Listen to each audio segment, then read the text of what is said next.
the hole is positively charged because electron is a negative charge. If you move something negative charge from that location will be positively charged. So then we call that as a hole, and that is positively charged. So we use H plus represent that hole, and the electron, is E minus.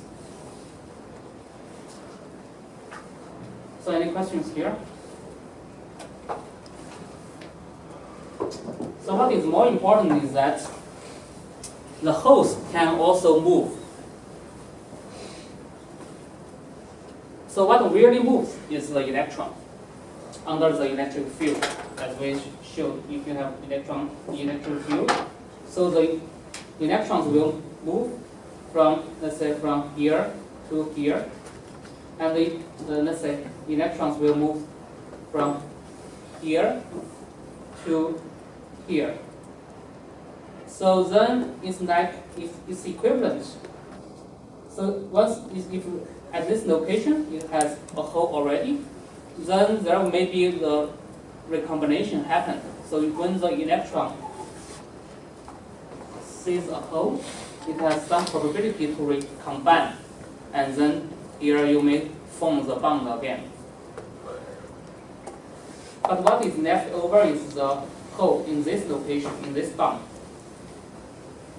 So it's like hole is moving. If electron is moving to the right, then hole is moving to the left.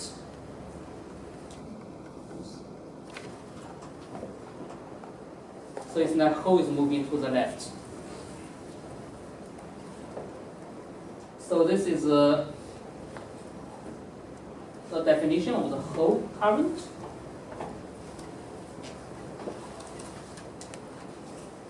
So what really moves is the electron, but since you move the electron, the hole is left behind, and then if the electron keep moving to the right, it's like the holes moving to the left. They are equivalent. So we also think the holes are moving. So here it says that for practical purpose, it's easy to consider holes as equivalent to electrons with positive charge.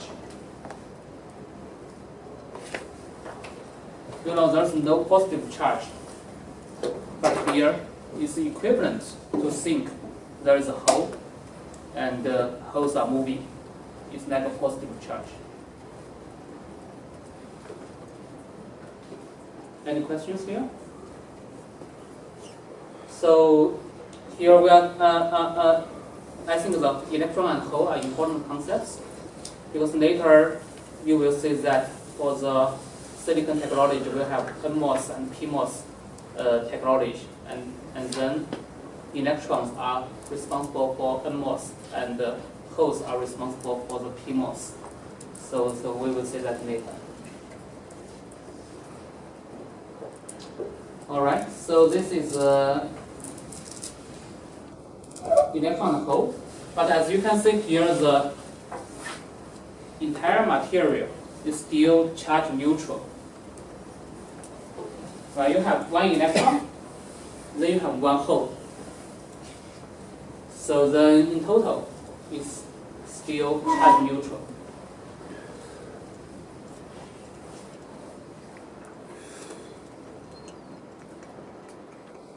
Okay, so let's go back to this crystal structure again. And I think we did some practice for the copper in the last lecture on the atomic density of the copper. And here we are going to do the same practice for the silicon. So my question is, what is the atomic density of silicon? So the definition of the atomic density is, let's say, how many silicon atoms per volume, per unit volume. That means how many silicon atoms per centimeter square, centimeter cubic. So how do we do this? We have done that for copper. So how do we do this for silicon? Any idea? what is the density. So if you recall what we did in the copper case, we look at how many atoms in this unit cell, right? So in the copper case, if you recall, it's 4 copper atoms in unit cell. So here we are going to do the same thing. We need to count how many silicon atoms in this unit cell. So can you do it? I'll give you like 1 minute.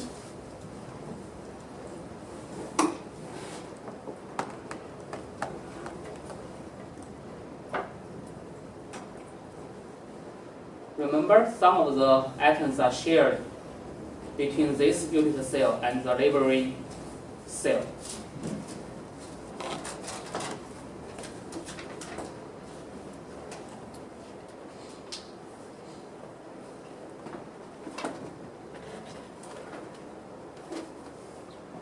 Okay, so let's do it together. So first, there are different kinds of silicon atom here. We can look at those at the corner. So here, those for this atom, let's say how much portion of this atom belongs to this unit cell. Any 1/8? Yeah, this is same as a copper case. So 1/8. How many of them? 8. Okay, 8 corners. And for this one, what is the portion? Half, right? It's in the surface, center of the surface. So it's half. How many of them? 6. 6. You have 6 surface of a cube. You have 6. And then this is the same as the copper so far. But the silicon will have additional atoms here, which is purely inside. Those are this guy, this guy, this guy, and this guy. Those 4 atoms are purely inside. So you add 4. So in total you get 8. Then this is the number of silicon atoms in this unit cell. Then what is the volume of this unit cell? So you know this is the volume will be if this is the lattice constant, the A, then it will be A cubed. And then you have 8 divided by this volume. So this is exactly what we have here, down here, 8 divided by this. We need to convert the angstrom to centimeter because we prefer centimeter. If you look at the textbook, it's always centimeter as the length unit. So if you do that, then this will give you the number. It's about 5 times 10 to 22 centimeters. So that is the atomic density. That means in 1 centimeter cubic volume, you are going to have 5 times 10 to 22 number of silicon atoms. And then the question is, how many bonds do you have in the silicon? The bond density is higher than atomic density because each atom has 4 bonds, right? And then the bond density will multiply by 4. If you multiply 4 on this, you will get 2 to the power 2 times 10 to the power 23. And this bond density, you know, each bond has 2 electrons.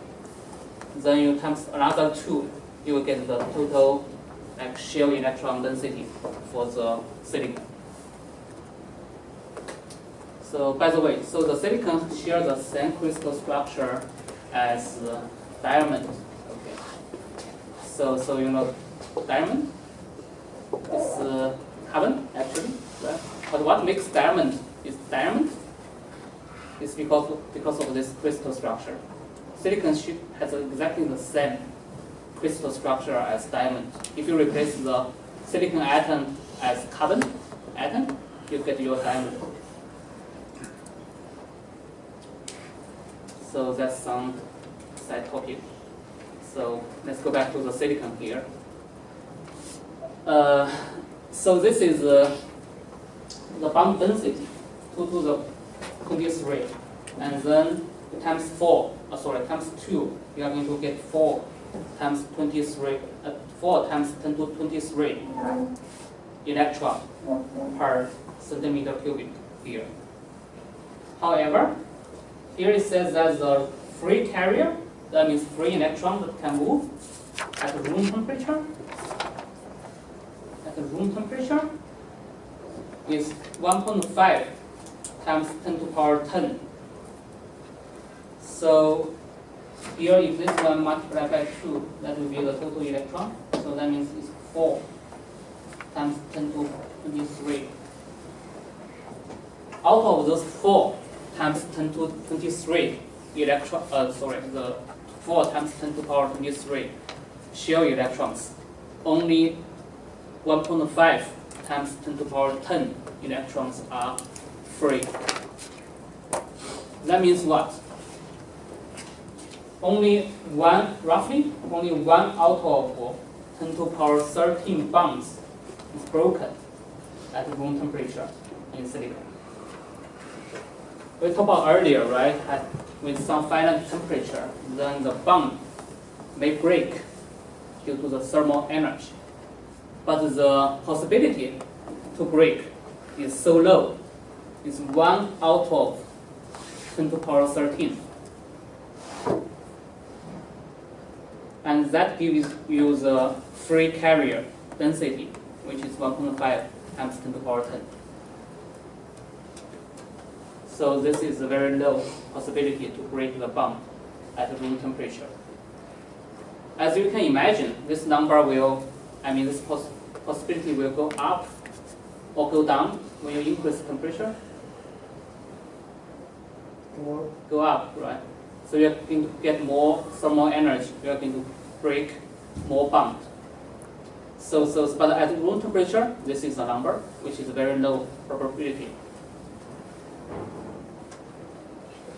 Any questions here?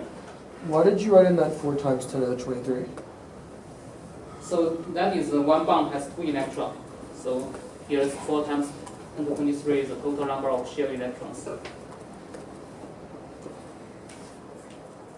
One bond has 2 electrons. So it's 2 times 2, 4.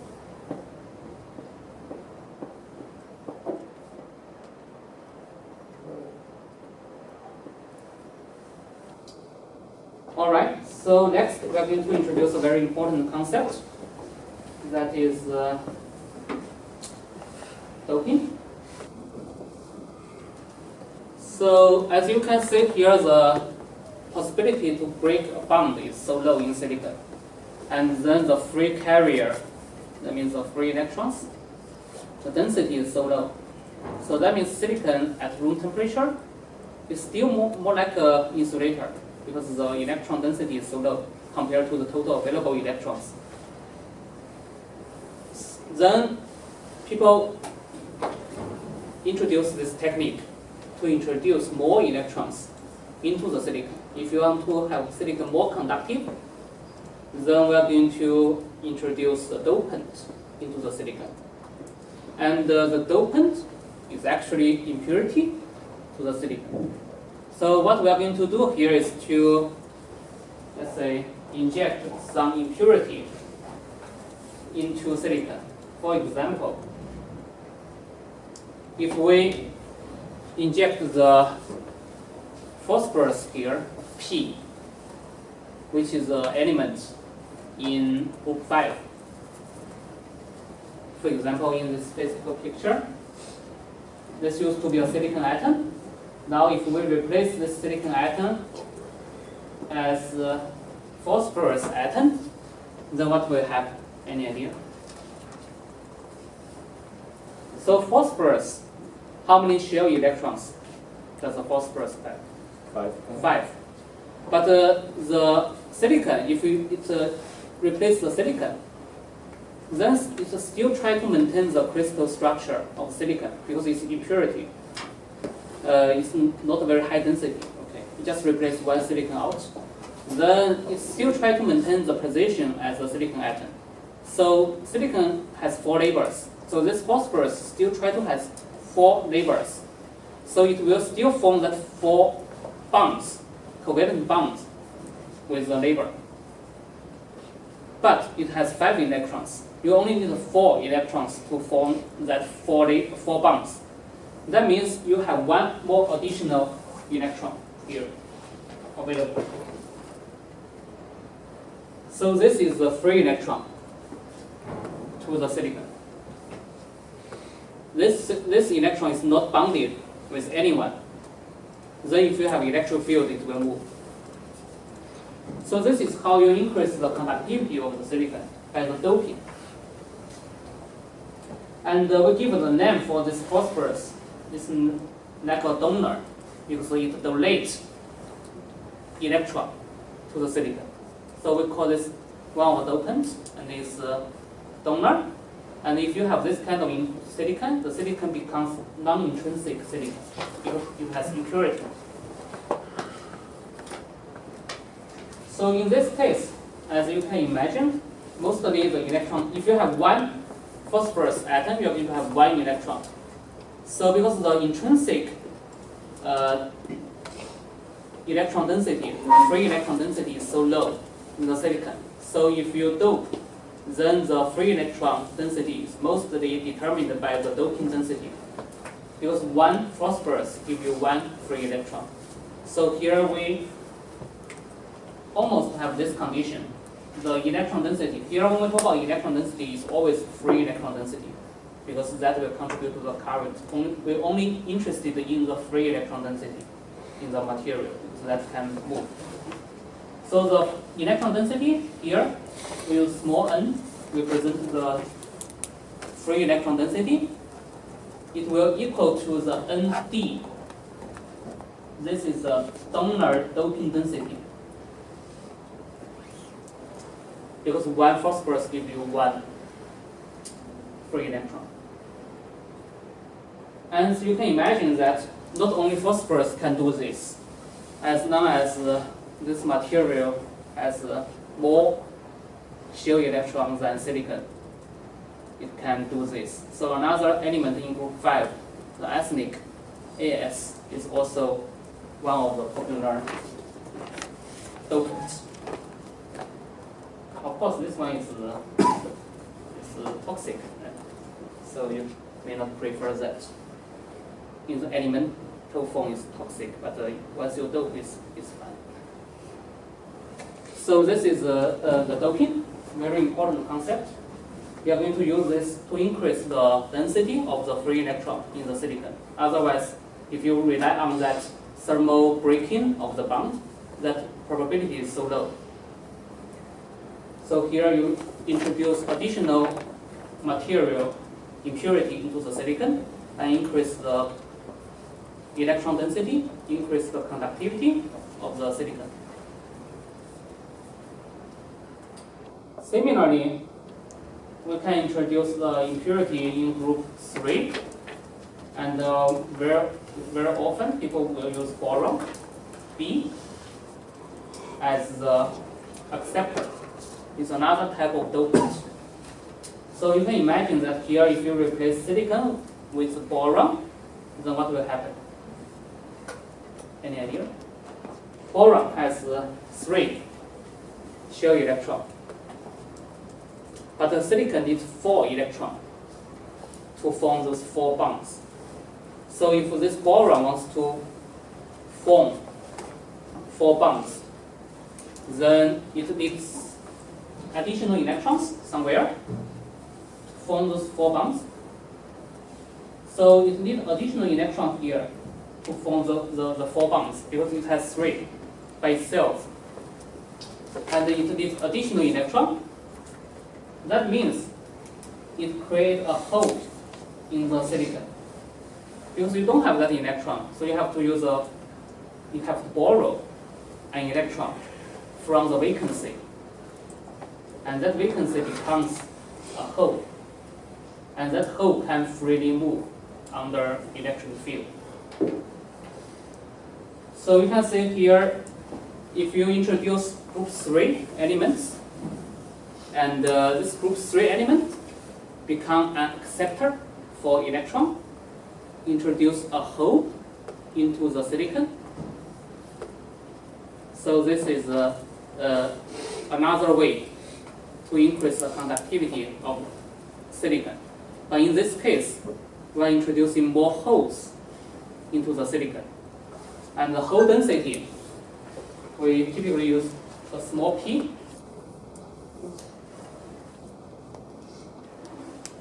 And then it equals to Na, which is the density of the acceptor, doping density, Na.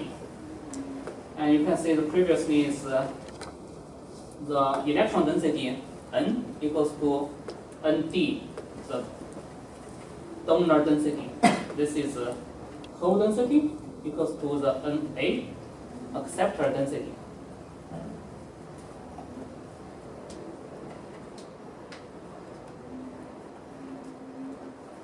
Any questions? This is a very important concept. Go back to slide.